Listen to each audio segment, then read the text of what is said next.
365 days, a whole year. That's a period of time the Chibok girls have been in captivity with little or no trace of their existence. And the Bring Back Girls campaigners are back on the streets of Abuja to demand quick action and results. There are also similar protests going on around the world, including London and Washington. The abduction of the girls in northeast Nigeria has sparked global outrage, with nations such as the US and China promising to help find them. There have been reported sightings of the girls, but none has been found. Boko Haram says the girls have converted to Islam and have been married off. High-profile figures such as Nobel Peace Prize winner Malala and US First Lady Michelle Obama were among those who drew attention to their plight on Twitter last year using the hashtag #BringBackOurGirls. In the federal capital city, Abuja, hundreds of schoolgirls marched across the city center demanding the return of the abducted girls. When a year after Islamic militant group Boko Haram kidnapped over 200 girls from their dormitory in Chibok, Borno State, their parents are still in anguish, hoping that the girls will be rescued. Our correspondent, Gloria Umezioke, visited one of the villages in Kuje Area Council in the nation's capital, where some of the families are camped, and reports that life for the displaced people has been tough.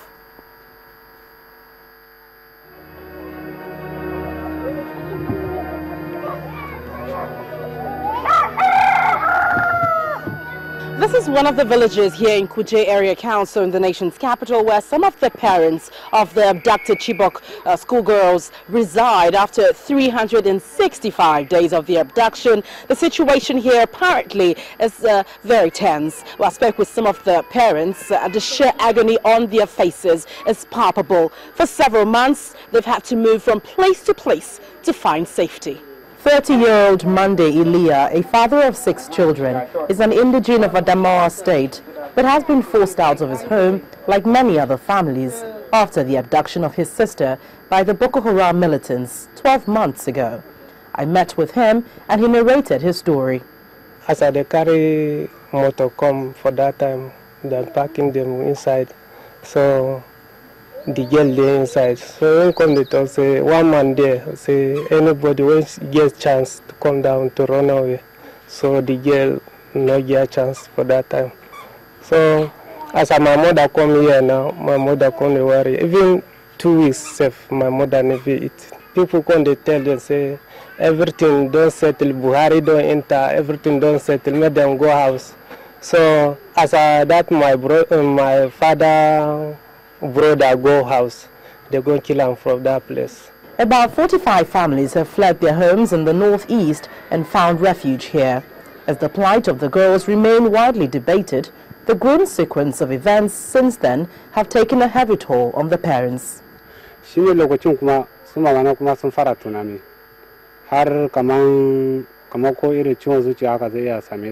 My wife, she is now under treatment. Almost, we are working with drugs in our hand. We chew drugs like food now. Drugs, we take drug more than the food or the water we take. Since our daughter was adopted, we were not at rest. My wife was attacked with blood pressure, likewise my little ones and myself. They recounted how over a dozen parents of the abducted children have died since the girls were abducted a year ago, while the Boko Haram attacks have forced many to withdraw their children from schools. Many now hope this anniversary, which is marked globally, will reinforce action by the government to bring back the girls. Gloria Umezuke, Channels Television News. Nobel laureate Professor Wole Soyinka wants Nigerians to be more conscious of the security of their lives and property. He says everyone should be vigilant in their various communities as war against insurgency is not going away soon. Professor Soyinka was speaking at an event to commemorate the 1-year anniversary of the abduction of some schoolgirls in Chibok, Borno State. Our correspondent, Loretta Chiogo, reports.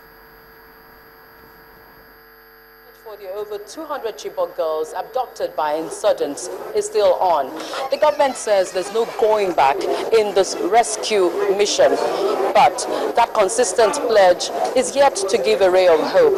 And so the call for their rescue is getting stronger by concerned Nigerians.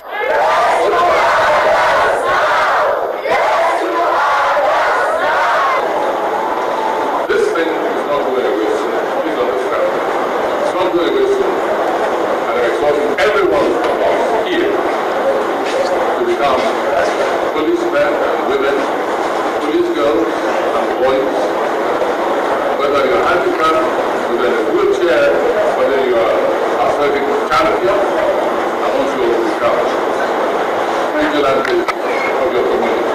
Our humanity is a shared one, and if anything diminishes a human being somewhere, and we don't feel diminished by it, we're losing our humanity. Now we have a new president-elect.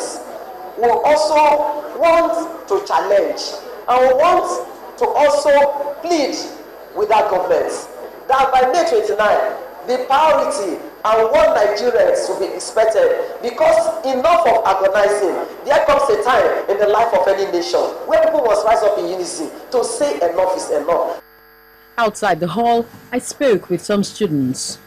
How do you feel considering the fact that girls of your age are still in the cage of insurgents? I feel that they are in pain, they are in agony, and then I want the government to bring them back. The government gave 6 weeks to root out the insurgents before the general elections, so victory is not total yet. But no time was given for the rescue of the abducted girls. However, fingers are crossed as hope is again rekindled 365 days after the abduction of the Chibok secondary school girls. Loretta Chiogo, Channels Television News. Meanwhile, the UK government has urged Nigerians and the rest of the world not to forget the abduction of the Chibok girls, which happened exactly a year ago today. The Minister for Africa, James Duddridge, said in a statement, his thoughts are with the victims' families as well as others who were abducted in the months preceding the Chibok episode in the northeast, and that, quote, there can be no justification for those abductions, end of quote. He, however, emphasized Britain's commitment to Nigeria to find the girls and end the menace of Boko Haram. And as world attention is once again drawn to Nigeria on this first anniversary of the abduction of the Chibok girls, a report by Amnesty International has revealed that about 2,000 women and girls have been abducted by Boko Haram since last year, many of whom have been forced into sexual slavery and trained to fight. The report, which Amnesty says is based on nearly 200 witness accounts, including 28 with abducted women and girls who escaped captivity, listed the crimes committed by the militants to include the killing of at least 5,500 civilians between 2014 and early 2015. According to Amnesty International's Managing Director, Governmental Relations, Adotoy Akwe, who spoke to Channels Television correspondent in Washington, Maria Baird, a lot needs to be done to address this menace. The attacks by Boko Haram, in our opinion, constitute war crimes. The persons who actually committed these need to be brought to justice and to be tried in front of a court that meets international standards. The Boko Haram issue actually is much larger, sadly, than the election, because that violence, addressing it, bringing people to justice, and then resettling people back in their homes, restoring the rule of law, ensuring human security, those are challenges that are going to face the next administration, whoever comes into power. And those are things that are associated also with the performance of the security forces, information, the ability of newspapers and media outlets to cover and report incidents, and of course, how women and girls are being treated. All of those are larger societal issues that are going to have to be addressed very urgently. In part two, after the break, House of Representatives urges federal government to intensify the search for the missing Chibok girls. That's in a moment. Please stay with us.